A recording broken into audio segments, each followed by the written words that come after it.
नमस्कार मित्रांनो, मी प्राध्यापक संतोष बोर्डे आपल्या बोर्डेज करिअर अकॅडमीचे यूट्यूब चॅनलवर स्वागत करतो. मित्रांनो, आता मागे वेगवेगळ्या जिल्हा मध्यवर्ती सहकारी बँका ज्या आहेत त्याच्या जाहिराती मित्रांनो यायला सुरुवात झालेली आहे. आताच काही दिवसापूर्वी सांगली जिल्हा मध्यवर्ती सहकारी बँकेची जी जाहिरात होती ती प्रसिद्ध झालेली होती.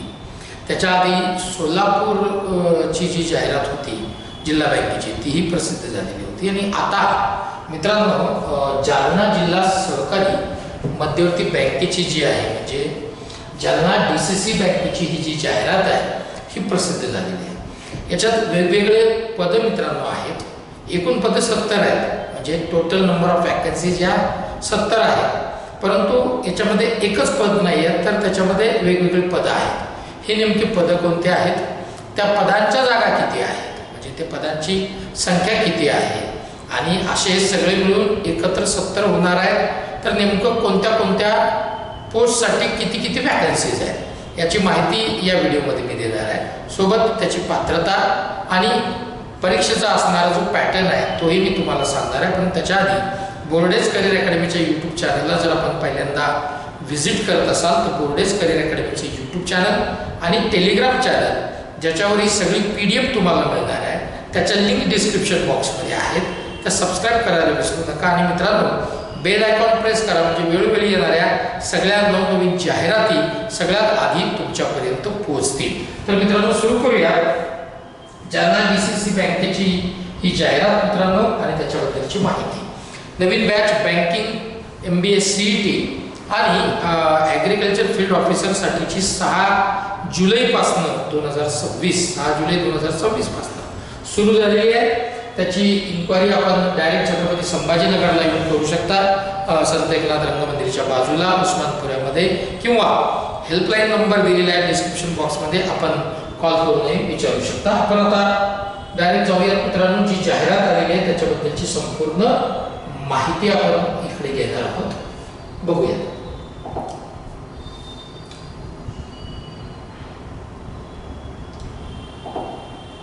बघा मित्रांनो, जालना जिल्हा मध्यवर्ती सहकारी बँक लिमिटेड जालना अशी ही जाहिरात आहे. आणि ही जाहिरात मित्रांनो याच्यावर पात्र उमेदवारांच्या निवडीसाठीची जी अधिसूचना किंवा जाहिरात जी आहे त्याच्यात इच्छुक पात्र उमेदवाराकडून ऑनलाईन अर्ज मागवण्यात येत आहेत. आणि हे अर्ज जे आहेत ते ऑफिशियल वेबसाईट मित्रांनो आहे जालना DCC.bank.in या ऑफिशियल वेबसाईटला जाऊन तुम्हाला हे ऑनलाईन रजिस्ट्रेशन किंवा ॲप्लिकेशन अर्ज करायचं आहे. सुरुवात कधी होणार आहे अर्ज भरण्यासाठी, तर 7 जुलैपासून म्हणजे आजपासून 7 जुलैपासून सुरू होते आणि 18 जुलै ही त्याची शेवटची तारीख आहे. ऑनलाईन परीक्षा शुल्क स्वीकारण्याची जी अंतिम तारीख आहे किंवा दिनांक आहे तो 18 जुलै आहे, 18 जुलै. आणि मी आता सांगितल्याप्रमाणे ऑनलाईन परीक्षेचा जो दिनांक असणार आहे तो जालना adcc.bank.in advertisement/advertisement.php या ऑफिशियल वेबसाईटला जाऊन तुम्हाला बघता येईल मित्रांनो. याच्यानंतर ऑनलाईन परीक्षेचे जे प्रवेशपत्र म्हणजे हॉल तिकीट असणार आहे तेही याच वेबसाईटला तुम्हाला अवेलेबल होतील. त्याचे मेल्स तुम्हाला येतील आणि ज्या तारखेला परीक्षा असेल त्याच्या 7 ते 10 दिवस आधी तुम्हाला हे हॉल तिकीट जे आहे ते उपलब्ध होतील.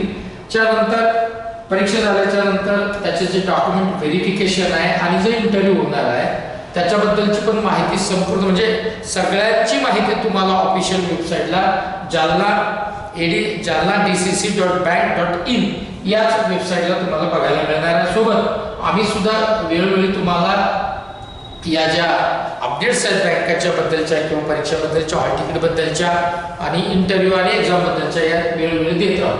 मित्रांनो पहिलं पद जे आहे मी आता सांगितल्याप्रमाणे वेगवेगळ्या पदांसाठीची ही जाहिरात आहे. तर पहिलं जे पद आहे ते आहे उपव्यवस्थापक पद आहे. ती एक जागा आहे आणि ही जी एक जागा आहे मित्रांनो ही एक जागा ही खुल्या प्रवर्गासाठी आहे.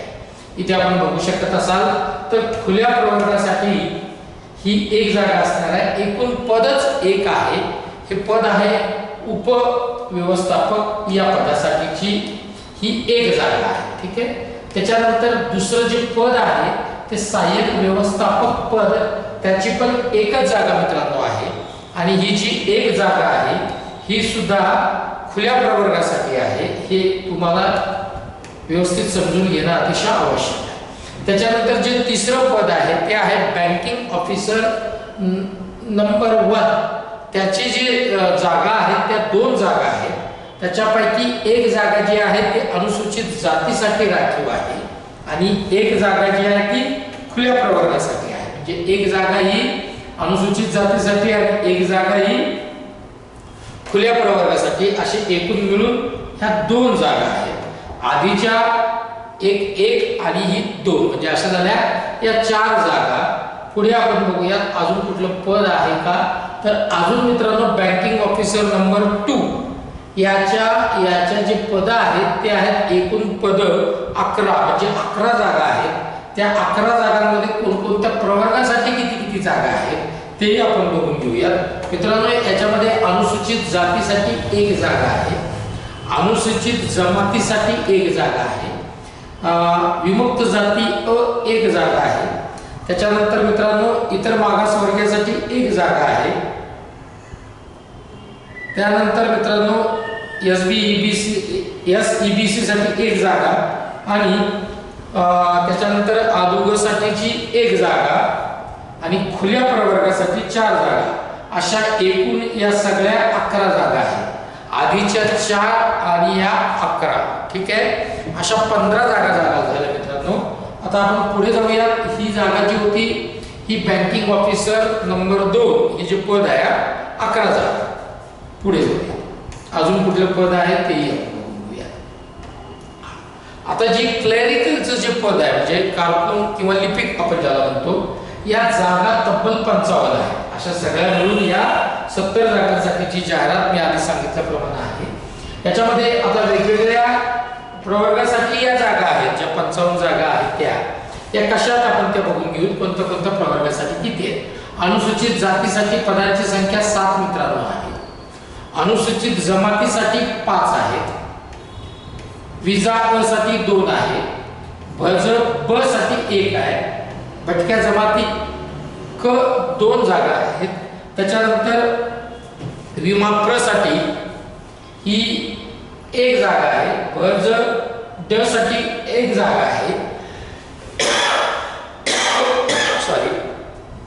त्यानंतर मित्रांनो इकडे इतर मागासवर्गीय 12 जागा आहेत. अदुग साठी इथे जागा नाही आहे. SEBC साठी 6 जागा आहे आणि खुल्या प्रवर्गासाठी 18 जागा आहेत. अशा एकूण या सगळ्या ज्या जागा आहेत त्या 55 आहेत. आता याच्यामध्ये समांतर आरक्षण पण आहे दिलेली या चार्ट मध्ये किंवा याची PDF बोर्डेज करिअर अकॅडमीच्या टेलिग्राम चॅनलला आहे. आपण तिथनं डाउनलोड करून घेऊ शकतो. ठीक आहे, पुढे जाऊया. आता वयोमर्यादा आपण बघून घेऊ. प्रत्येक पदांसाठीची प्रत्येक पदासाठीची वयोमर्यादा ही वेगवेगळी आहे आणि त्याचं क्वालिफिकेशन पण वेगवेगळं आहे. आपण ते बघून घेऊया. पहिलं जे पद आहे उपव्यवस्थापक, त्याची जी 1 जागा आहे त्याच्यासाठी वयोमर्यादा आहे की 1/4/2026 म्हणजे थोडक्यात 1 एप्रिल 2026 रोजी 21 वर्ष कमीत कमी आणि जास्तीत जास्त 45 वर्ष या पद्धतीचं हे एजचा क्रायटेरिया आहे. म्हणजे 21 ते 45. ठीक आहे. सोबत अनुभव लागणार आहे कारण हे पद उपव्यवस्थापकाचं पद आहे. याच्यासाठी जो अनुभव लागणार आहे त्याला बँकिंग क्षेत्रातील किमान 7 वर्षाचा अनुभव आवश्यक आहे उच्च व्यवस्थापन श्रेणीमध्ये. ठीक आहे, 7 वर्षाचा. त्यानंतर मित्रांनो याला प्राधान्य दिले जाणार आहे महाराष्ट्र राज्य सहकारी बँक, जिल्हा मध्यवर्ती सहकारी बँकामधील जर का अनुभव असेल तर त्याला प्राधान्य दिलं जाईल. आणि शैक्षणिक अर्हता म्हणजे एज्युकेशनल क्वालिफिकेशन काय असेल तर मित्रांनो BCom म्हणजे वाणिज्य शाखेची पदवी, पदव्युत्तर. मित्रांनो नुसती पदवी नाही आहे तर पदव्युत्तर असणं आवश्यक आहे. संधी लेखापाल, MBA finance, MS MSc computer ME computer 50% म्हणजे 50% गुणांसह पदव्युत्तर उत्तीर्ण असावा। सोबत MSCIT किंवा तत्सम शासन मान्य परीक्षा उत्तीर्ण तो कॅन्डिडेट असणं आवश्यक आहे। हे क्वालिफिकेशन आणि एचा क्रायटेरिया आहे। उपव्यवस्थापक ज्याचं पद 1 आहे म्हणजे संख्या 1 आहे त्याच्यासाठीच आहे। त्याच्यानंतर सहाय्यक व्यवस्थापक याची जो हे जे पद आहे त्याची 1 जागा आहे, त्याच्यासाठी पण क्वालिफिकेशन आपण बघून घेऊया मित्रांनो। 1 एप्रिल 2026 पर्यंतचं एक क्वालिफिकेशन गृहीत धरल्या जाणार आहे। मिनिमम एज 21 वर्ष आहे, मॅक्झिमम 40 वर्ष आहे, 5 वर्षाचा अनुभव आवश्यक आहे। तो अनुभव कुठला पाहिजे तर मागे जे उपव्यवस्थापक जे पद आहे त्याच्यासाठी लागणारा जो अनुभव आहे तोच तो अनुभव इथे लागणार आहे। फक्त त्याच्यासाठी 7 वर्ष होते 5 वर्ष आहे। आता इकडे पण तुम्हाला वाणिज्य शाखेचा पदव्युत्तर संधी लेखापाल MBA finance MSc computer ME computer 50% गुणांसह उत्तीर्ण असावा आणि MSCIT किंवा तत्सम शासन मान्य परीक्षा उत्तीर्ण असणं तो उमेदवार आवश्यक आहे। ठीक आहे, पुढे जाऊया मित्रांनो।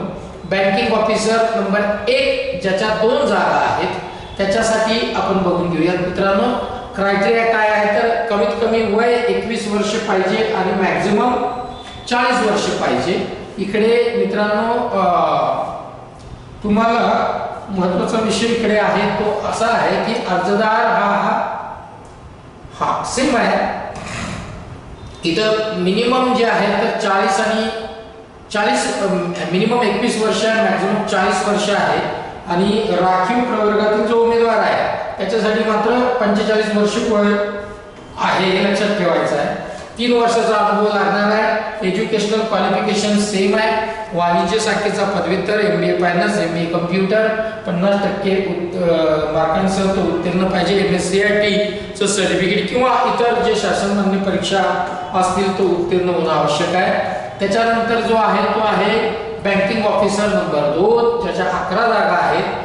2 वर्षाचा अनुभव मित्रांनो याच्यासाठी पण लागणार आहे। मिनिमम जे वय आहे ते 21 वर्ष आहे, मॅक्झिमम 38 वर्षाचं वय आहे। राखीव म्हणजे SC ST कॅटेगरीतील जे राखीव प्रवर्गातील जे उमेदवार आहे त्यांच्यासाठी 43 आहे मॅक्झिमम। 50% गुणांचं उत्तीर्ण पदवीधर किंवा पदव्युत्तर असावा। म्हणजे आता इकडे वाणिज्य शाखेची किंवा कोणत्याही महत्त्वाचं आहे खूप या 11 जागांसाठी जे आहे ते कोणत्याही शाखेचा पदवीधर पण 50% त्याला मार्क असले पाहिजे किंवा पदव्युत्तर असेल तर तो याला इलिजिबल आहे। बाकी सर्टिफिकेट ते लागणारच आहे। MSCIT किंवा तत्सम शासन मान्य परीक्षा उत्तीर्ण असणं आवश्यक आहे। 3 वर्षाचा अनुभव मित्रांनो लागणार आहे आणि त्यानंतर सगळ्यात जास्त जागा असणार जे क्लेरिकलची जी पोस्ट आहे कार्टून किंवा लिपिक आपण ज्याला म्हणतो 55 जागा आहेत। मिनिमम वय 21 वर्ष आणि मॅक्झिमम वय जे आहे ते 38 वर्ष आहे। ठीक आहे, मिनिमम 21 वर्ष आहे, मॅक्झिमम 38 वर्ष आहे आणि राखीव प्रवर्गातील असेल तर 43 वर्ष आहे। इकडे जे आहे मित्रांनो बँकिंग क्षेत्रातील सॉफ्टवेअर ऍप्लिकेशन वापरण्याचा अनुभव असल्यास प्राधान्य राहील। म्हणजे थोडक्यात काय तर जे फ्रेशर्स विद्यार्थी आहेत ते याला अप्लाय करू शकतात मित्रांनो। याला कसल्या प्रकारचं अनुभव म्हणजे एक्सपिरियन्सची अट नाही आहे। ठीक आहे, त्याच्यानंतर मित्रांनो अतिशय महत्त्वाचं आहे की याला हा एज्युकेशनल क्वालिफिकेशन काय लागेल तर कोणत्याही शाखेचा पदवीधर याला मित्रांनो चालतो। MSCIT किंवा मी सांगितल्याप्रमाणे तत्सम शासन मान्य परीक्षा उत्तीर्ण असणं आवश्यक आहे। ठीक आहे, कुठलाही पदवीधर याला अप्लाय करू शकतो, फ्रेशर याला अप्लाय करू शकतो। ठीक आहे मित्रांनो, आता अतिशय महत्त्वाचं आहे याच्यात वारंवार याचा उल्लेख करणं आवश्यक यामुळे आहे कारण काय होतं की आपण इलिजिबिलिटी क्रायटेरिया नीट बघत नाही, वाचत नाही आणि आपण ऑनलाईन ऍप्लिकेशन करतो, फीस भरतो आणि ती आपली फीस जी आहे ती वाया जाते। याच्यात असं आहे की 1 एप्रिल 2026 तारीख लक्षात ठेवा।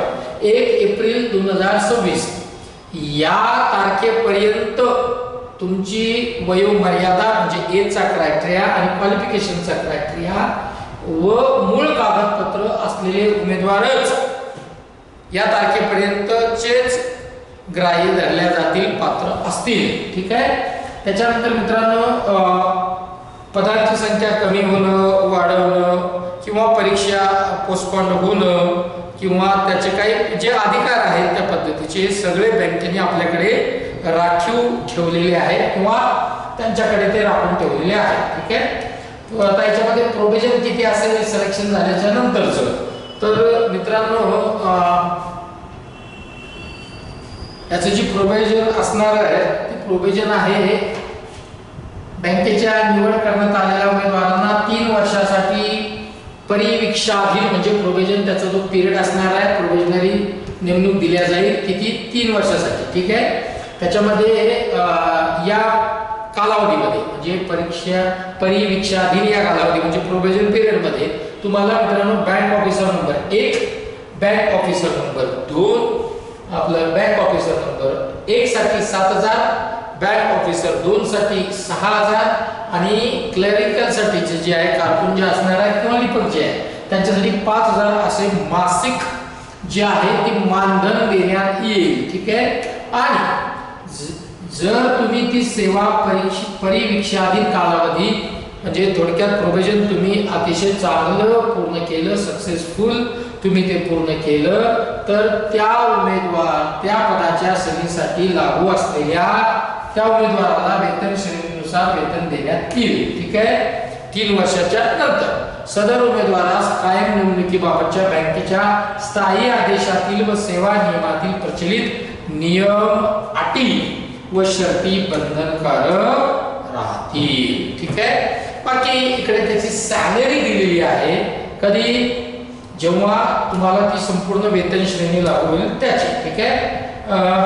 आता याच्यामध्ये मित्रांनो डोमासाइल सर्टिफिकेट जे आहे मी आधी पण सांगितलं जेव्हा मी सांगली DCC बँकेचा जो आहे तो हे नोटिफिकेशन आलं होतं त्याही वेळेस मी सांगितलं होतं की जालना जिल्ह्यातील मूळ जे रहिवासी आहेत त्यांच्यासाठी 70 जागा या राखीव आहेत आणि इतर विद्यार्थ्यांसाठी 30% जागा राखीव आहेत. परंतु या जालना जिल्ह्यातील उमेदवारांसाठी किंवा तुम्ही लक्षात घ्या हे सगळ्या जिल्हा मध्यवर्ती बँकांच्या जेव्हा जाहिराती येतील त्याच्यासाठी ही अट तुम्ही लक्षातच ठेवा की त्या जिल्ह्यातील तुम्ही जर का रहिवासी असाल आणि 70% जर का तुम्हाला बसायचं आहे कारण जागा 70% राखीव या त्या जिल्ह्यासाठी असणार आहे तर त्याच्यासाठी तुम्हाला त्या जिल्ह्याचं डोमासाइल सर्टिफिकेट रहिवासी प्रमाणपत्र जोडणं आवश्यक आहे. हे तुम्ही इथं व्यवस्थित समजून घेणं तितकंच महत्त्वाचं आहे. ठीक आहे. पुढे बघूयात मित्रांनो. आता याच्यामध्ये वयोमर्यादा ऑलरेडी आपण त्याच्याबद्दलचं डिस्कशन केलेलं आहे त्याच्यामुळे पुन्हा त्याच्यामध्ये डिस्कशन करायची गरज आहे असं काही मला वाटत नाही. ठीक आहे. बाकी काही आहे का आपण महत्त्वाचे काही त्याच्यामध्ये तेही एकदा बघून घेऊया म्हणजे तुम्हाला व्यवस्थित लक्षात येईल. याच्यामध्ये ना मित्रांनो याच्यामध्ये काही महत्त्वाचे काही पॉईंट्स दिलेले आहेत की जे EWS विद्यार्थी असतील त्याच्यासाठीचे आहेत किंवा कास्ट व्हॅलिडिटीच्या संदर्भातल्या आहेत. खुला प्रवर्गातील विद्यार्थ्यांसाठी सुद्धा काही महत्त्वाची माहिती इकडे आहे मित्रांनो. समांतर आरक्षण बद्दलची माहिती आहे, दिव्यांग आरक्षण बद्दलची माहिती आहे.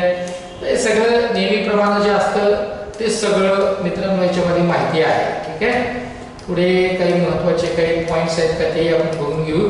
परीक्षा कधी होणार आहे मित्रांनो तर परीक्षा याची जी काय म्हणतात त्याला अपडेट आहे हे तुम्हाला ऑफिशियल वेबसाईटला जी वेबसाईट मी तुम्हाला ऑलरेडी सांगितली आहे तिकडे तुम्हाला बघायला मिळणार आहे. सोबत आम्ही सुद्धा हे अपडेट तुम्हाला देत जाऊ.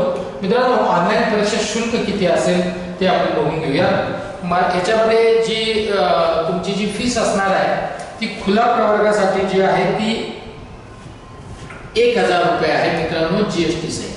मागासवर्गीयांसाठी सगळ्या पदांसाठी 800 रुपये आहे आणि माजी सैनिक दिव्यांग यांच्यासाठी मात्र परीक्षा शुल्क जे आहे ते माफ आहे म्हणजे कसल्या प्रकारची फीस त्यांना नाही आहे. नॉन रिफंडेबल आहे मित्रांनो हे लक्षात घ्या. आता परीक्षेमध्ये पास होण्यासाठी काही किमान गुणांची आवश्यकता आहे का तर आहे.